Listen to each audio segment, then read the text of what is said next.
Ever feel like you're just spinning your wheels?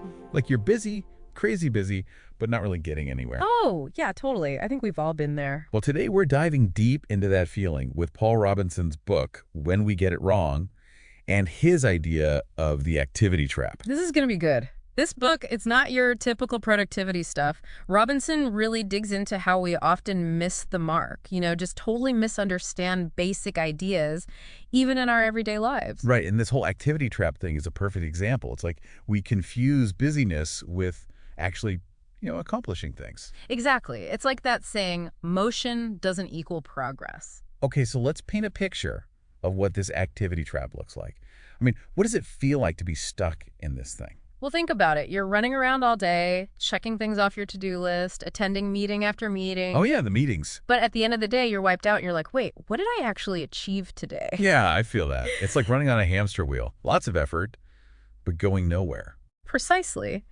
And Robinson actually gives this great example in the book. It was about this company, super obsessed with meetings. They had meetings for everything. Oh, I know those companies. Everyone felt so busy, so important. But when they actually looked at the outcomes, what actually came out of those meetings? Yeah, what did they find? It was basically just people talking, no real decisions, no action, nothing, just busy work. Wow, that's so relatable. I think we've all been in those meetings that feel like a total time suck. So the question is, why do we fall into this trap in the first place?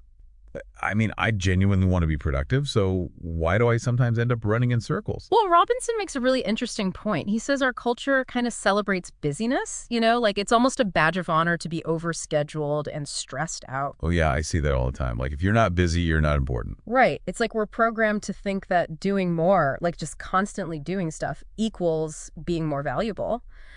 But Robinson is saying that's just not true. Sometimes less is actually more. I love that. So how do we escape this activity trap? Robinson talks about shifting to an outcome-oriented way of thinking, right? Exactly. It's all about focusing on the results, not just how many things you check off a list. Okay, that makes sense.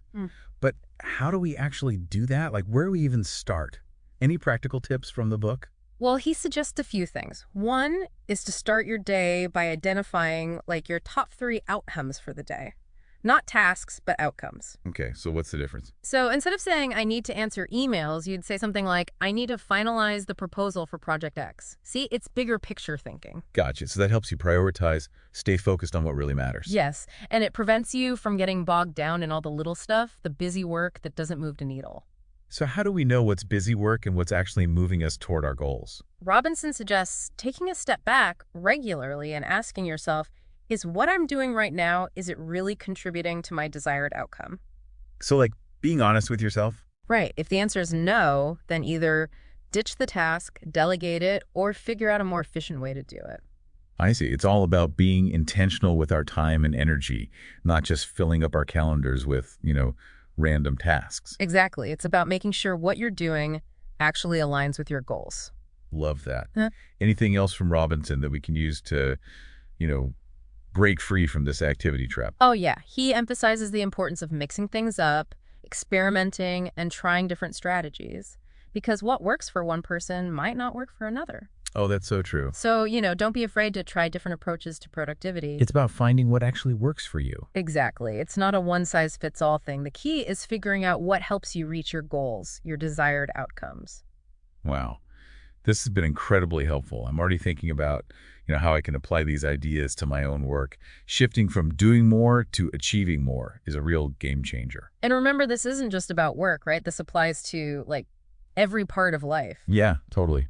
Whether it's fitness, learning a new skill, or even having a better social life, the key is to focus on those outcomes, not just how much activity you're doing. So the big takeaway from Robinson's book, from this whole deep dive, is don't mistake motion for progress. Yeah, love that. Just because you're busy doesn't mean you're actually being productive. Be intentional with your time, focus on what you want to achieve, and remember, it's not about doing more, it's about achieving more. That's it. Couldn't have said it better myself. And as you go about your week, listener, ask yourself, am I caught in the activity trap? Or am I actually making progress towards my goals? Ooh, that's a good one to ponder. It is. Thanks for joining us for this deep dive into When We Get It Wrong. We'll catch you next time for another insightful exploration. See you then. Bye.